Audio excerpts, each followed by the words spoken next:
রংপুরে মিশুক চালক হত্যা মামলায় 4 জনের যাবজ্জীবন কারাদণ্ড দিয়েছে আদালত। মঙ্গলবার রংপুর জেলা ও দায়রা জজ ফজলে খোদা মোহাম্মদ নাজির এ রায় দেন। 2024 সালে 18 ফেব্রুয়ারি মিঠাপুকুর উপজেলার কুটিরপাড়া গ্রামে চালক রশিদ মিয়াকে অটো ছিনতাইয়ের পর হত্যা করা হয়। পরে রশিদ মিয়ার ছেলে মামুন মিয়া বাদী হয়ে মিঠাপুকুর থানায় একটি হত্যা মামলা দায়ের করেন। যাবজ্জীবন সাজাপ্রাপ্তরা হলেন শিমুল মিয়া, রাকিব মিয়া, শরীফুল ইসলাম ও হোসেন মিয়া।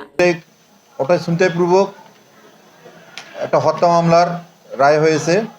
মাননীয় জেলা দায়রা জজ মোহাম্মদ ফজলে খোদা নাজির ওনার আদালতে আজকে একটি হত্যা মামলায় 4 জন আসামিকে যাবজ্জীবন কারাদণ্ড প্রদান করেছেন।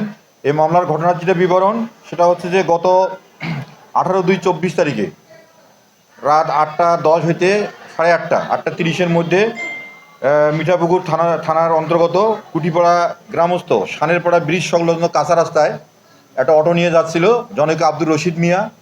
এই অটো আলাকে এই যে 4 জন যে খুনি বা সাজাপ্রাপ্ত আসামি তারা পথরোধ করে অটোওয়ালাকে আটক করে অটোওয়ালাকে ওখানে খুন করে অটোটা ছিনতাই করে পরবর্তীতে এই সংক্রান্তে মিঠাপুকুর থানার মামলা নম্বর 35 তারিখ 20/2/24 ধারা হচ্ছে আপনার 394, 302, 412, 413 এই ধারায় মামলা রুজু হয়।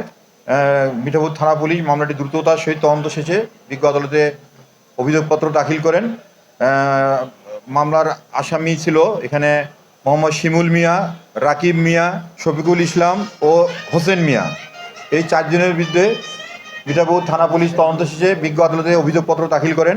বিজ্ঞ আদালত বিজ্ঞ জেলা দায়রা জজ মহোদয় এই মামলা আমলে নিয়ে বিচার কার্যক্রম শুরু করেন এবং এটা হত্যা মামলা আমি বলবো অত্যন্ত দ্রুততার সহিত মাননীয় জেলা দায়রা জজ মহোদয় 2 বছর ঘটনার 2 বছর পূর্ণ হওয়ার আগেই এই মামলায় সর্বন্ন বিচার কার্যক্রম সম্পন্ন করে উনি এই সকল আসামিদের 4 জন আসামিকে যাবজ্জীবন কারাদণ্ড প্রদান করেছেন।